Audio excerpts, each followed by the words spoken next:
Us here in York Hall. Mark Chamberlain and Henry Turner will be defending their title shortly, but next is the return of Liam Williams up against Romania's Florin Cardos, so it's back to Dev Sani. Ladies and gentlemen, our next contest of the evening is scheduled for 8 rounds in the middleweight division. Your steward in charge is Ben Harmsworth, your timekeeper is Stephen Pucci, and your referee, the man in the middle, Mark Bates from Hawley. Introducing first in the red corner, he has a record of 22 wins, 5 defeats, with 10 wins coming by way of knockout. At the weigh-in, he scaled 11 stone, 10 pounds, and tonight he wears the black shorts. Please welcome from Baia, Romania, Florin Cardos.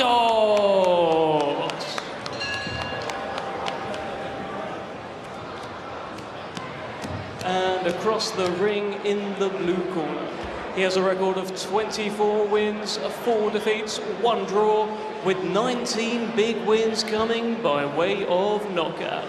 At the weigh-in, he scaled 11 stone, 10 pounds, and tonight he wears the white, the pink, and the orange shorts. Ladies and gentlemen, introducing the former world title challenger and former 2-weight British champion from Clynnet Vale, Wales, Liam the Machine Williams.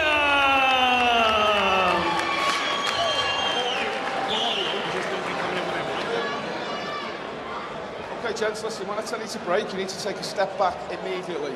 Keep your punches up. Obey my commands to protect yourselves at all times. Good luck to you both, gentlemen. Touch gloves.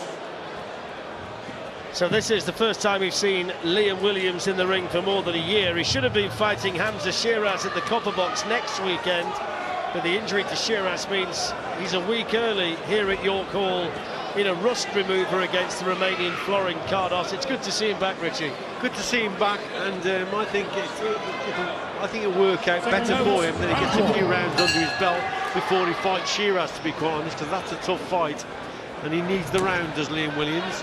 So it'll be interesting to see how he goes tonight. So Williams in the white and pink, the all-black for Cardos, who's a southpaw with 10 losses on his record. He's fought a 36-year-old Austin Trout and Taycan Yildirim recently, and he's fighting in this country for the first time tonight at the age of 35. Williams has mixed in good company for a long time now and still feels there are big wins in him. He's only 31, and he's been in with Demetrius Andrade and Chris Eubank Jr., taking them both the distance in 2 of his last 3 fights. And tonight's all about getting himself ready for Shiraz in the new year. Williams has only lost to world-class opposition, hasn't he? Let's face it, Andrade, Chris Eubank Jr. and Liam Smith. Obviously, he was a terrific fighter. So he's been in with the best, very experienced. Started this fairly comfortably on that front foot. Going to close that gap down with that jab, and there's that right hand. Great shot from Williams. And Cardos already with a rather forlorn look to his corner. Mark Bates issuing the count, and that's it. Well, I talked about knocking some rust off, and he's also knocked Florin Cardos out. So Liam Williams is back, and Liam Williams is back with a bang, and now he can start thinking about Hamza Shiraz. Good display there from Williams, set that right hand up perfectly well with that jab that we spoke about, measured that gap and distance, and then there's an injection of pace, and he fires that right hand bang on the button. Terrific shot from him. Probably a victim of his own success, because he probably wanted to do 3 or 4 rounds tonight just to blow the cobwebs off for the Shiraz fight, but nevertheless he's got him out there in that first round. Positive display right from the word go, and a cracking punch to end it. So smiles on faces in the Williams corner. That's the 25th win of his professional career, 30th fight tonight, 20th stoppage as well, and good to see Cardos sitting down in his corner and talking to those around him. Minute and 18 seconds it took him, Richie, so in terms of knocking rust off, he's pretty good at doing that. Yeah, it was excellent Let's have a look at it here. He's on that front foot, measures the distance, there's the jab, then he goes, then he injects that pace with the feet and then catches him with that right hand. There it is there, super, but it's all set up with that lead hand, couple of jabs, and then the peach of a punch with that right. Bang on the button, cracking shot, and the referee wasn't pleased with what he saw. He's closer to the boxer than anyone will remember, and he's called it off. Well, he's got a tough challenge on his hands when he faces Shiraz in the new year.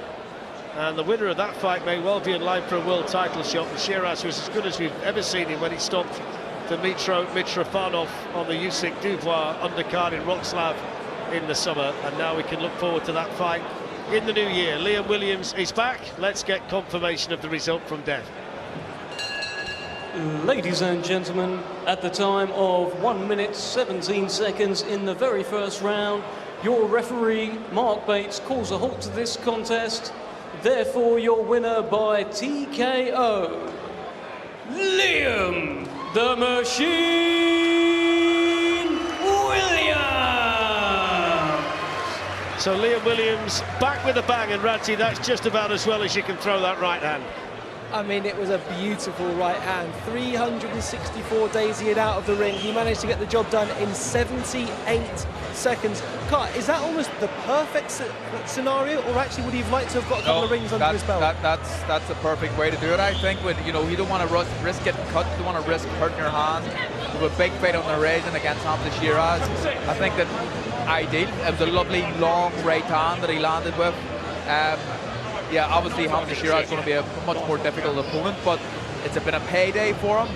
It's been a chance to kind of have another camp with Gary Lockett, not gain weight, keep ticking over, and to go and do it the way he done it. I mean, that was absolutely perfect for me. And by the way, I told you it would take 2 or 3 rounds to shake off the ring rust before he found his range, didn't I? So I got that one right again. No, he was too strong. I know it was only 78 seconds long, but there was a point after about 10 or 15 seconds where he pushed Cardos back, and you saw the look on his face. It was like, no, this guy's too strong.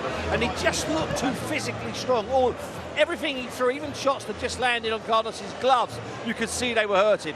And that shot was weird because it came around the guard. Yeah. He had his guard here and it actually came around it. So it wasn't through the middle, it was round. That was a great shot. Lovely shot, Barry. Loads of length on it, and I think that's when Liam Williams, he's not blessed with kind of long levers or anything like that. So when you're not blessed with long levers, you got to throw the punches long and almost elongate things, and that's exactly what he done. He covers the distance very, very quickly with his feet as well. Yeah, feet are really Smart. good. But yeah, I mean, that word spiteful that we used again, spiteful shot, covers distance well, feet are good, fast feet, good head movement.